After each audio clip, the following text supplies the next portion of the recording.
let's continue.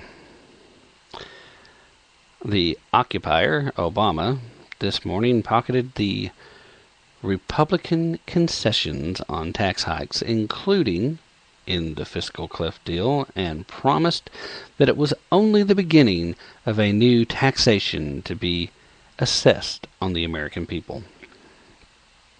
Obama, who appeared in the White House briefing room Tuesday night to hail the deal, made clear to Republicans that he will continue to seek a balanced approach to deficit reduction. That appears to be White House code for balancing spending cuts with raising taxes. In other words, I'm not going to do any cuts. We're just going to keep raising more taxes. Meanwhile, spending on Obama-blessed programs will continue to rise. We simply can't cut our way to prosperity. Cutting spending has to go hand in hand with further reforms to our tax code, so that the wealthiest corporations and individuals can't take advantage of loopholes and deductions that aren't available to most Americans. And we can't keep cutting things like basic research and new technology and still expect to succeed in a 21st century economy. So we're going to have to continue to move forward in deficit reduction. But we have to do it in a balanced way, making sure that we're growing even as we get a handle on our spending.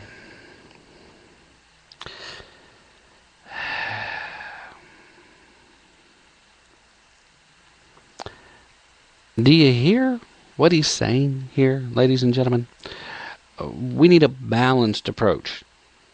We need balance.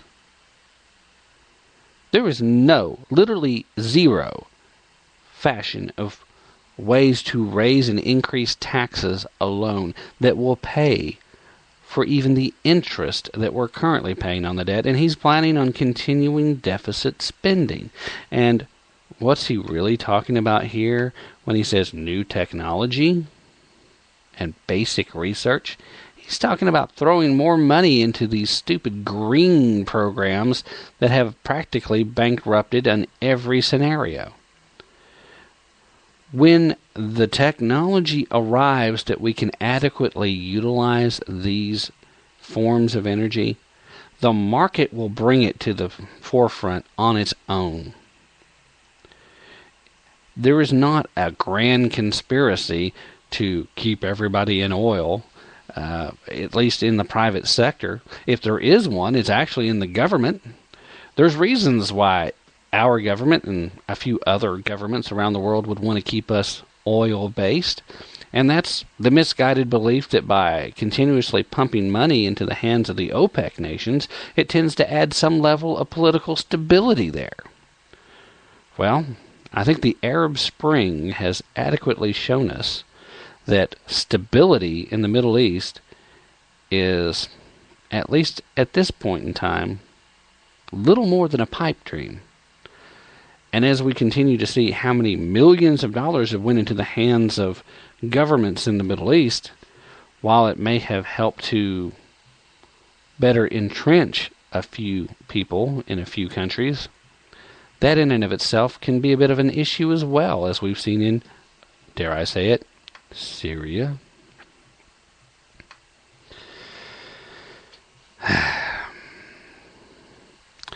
If Republicans thought that out of fairness and balance, the focus would now be on trimming spending, Obama's comments made it clear that they are deluding themselves. Obama is accepting a massive tax increase, and the Republicans will again be pressured into embracing a balanced approach that cuts spending but also socks the wealthy for more revenue. Obama was for debating the debt ceiling before he was against it, but now he swears he is not going to negotiate with Congress when it comes to the debt ceiling.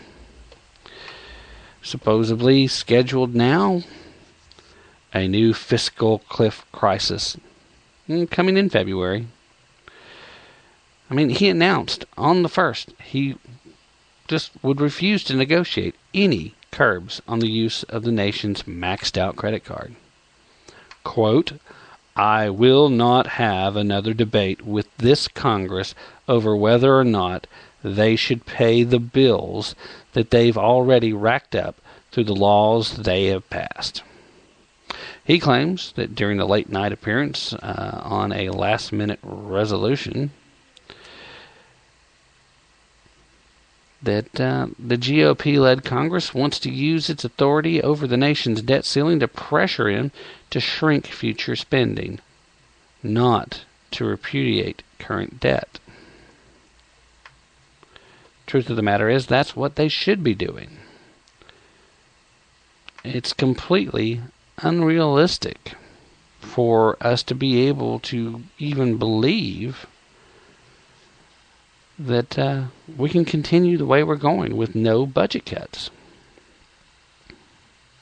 Obama's expected to add $3.4 trillion to the national debt by 2017 with his current rate of policies. In his first term, he boosted the national debt by $5.8 trillion, up to the $16.4 that it's at.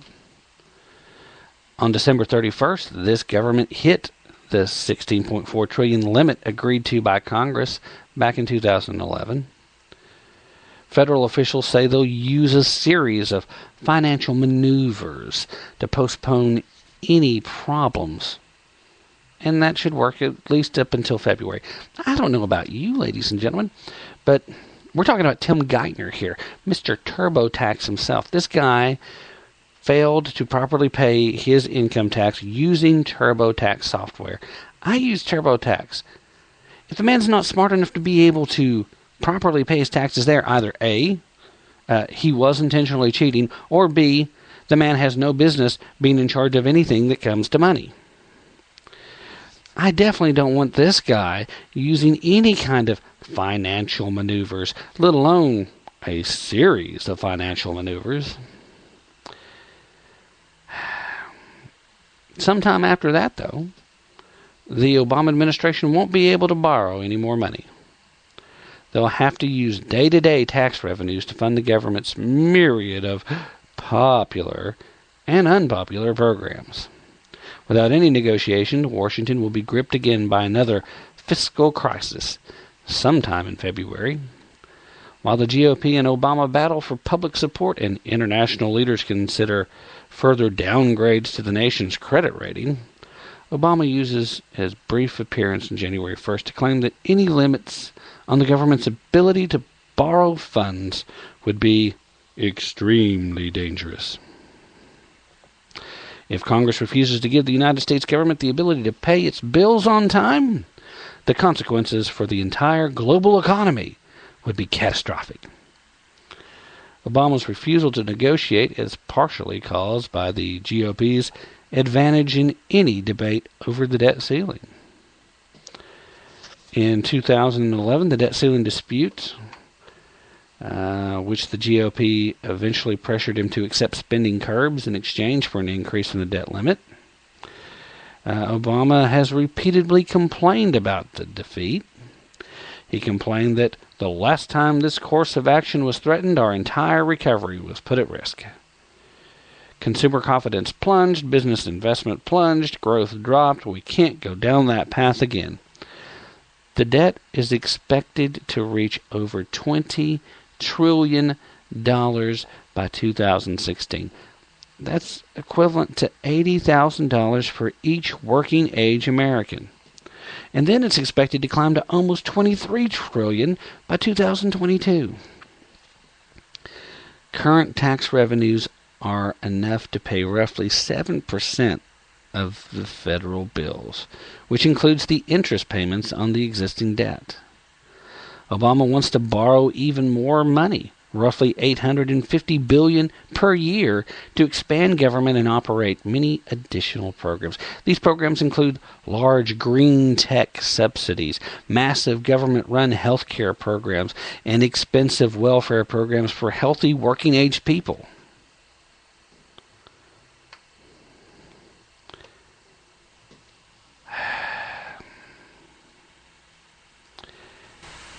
There is no room in Washington for this kind of thinking, but these are the folks that are in charge. And that's the way it's going to be until we, the people, take back our sovereign authority over this government and start putting people in place that are going to do the job they have been sent there to do. I'm not done talking about this. I'm going to go ahead and do a second episode here in just a minute, a second broadcast, and I want you to stay with me when we do this. We're going to pick up where we're leaving off right now, but this is just all part of the political theater that's designed to distract and keep us looking at what they're putting out in front of us and not seeing what's going on in the background. This is the best kind of political theater because it has everything in it. Intrigue, insults, lies, late-night meetings, deception, sudden changes of heart, redemption at the end. Ladies and gentlemen, this is a bad deal for so many reasons. There are a few good points to it, but for the most part, this is absolute insanity. Obama is coming out and telling everyone, you still didn't give me enough in taxes, so I'm not happy there, and I'm going to continue to raise the debt, whether you authorize me to do this or not. At what point are the remainder of the American people going to wake up and say, wait a minute, you're acting like a dictator? What concerns me, what I'm afraid of, is it seems like there's plenty of people who currently are happy, satisfied, literally enjoying the fact that this guy is setting himself up to be more of a dictator than Fidel was in Cuba. And by the way, also in the news, guess what's been going on in Cuba since Raul's taken over? Well, employment's up. Private sector jobs are increasing. Public sector jobs are being done away with. State-run businesses are being turned over to the private sector. Economic freedom is beginning to return to the communist nation, and their economy is one of the few in the world that's improving. Maybe, especially since our Marxist friend who's occupying the White House currently, and several of his so-called progressive friends in the Senate, look at Cuba as such a great and fine example. Maybe they ought to pay attention to that. We're going to end there and come back with a second episode in just a few moments. Hang with us, please.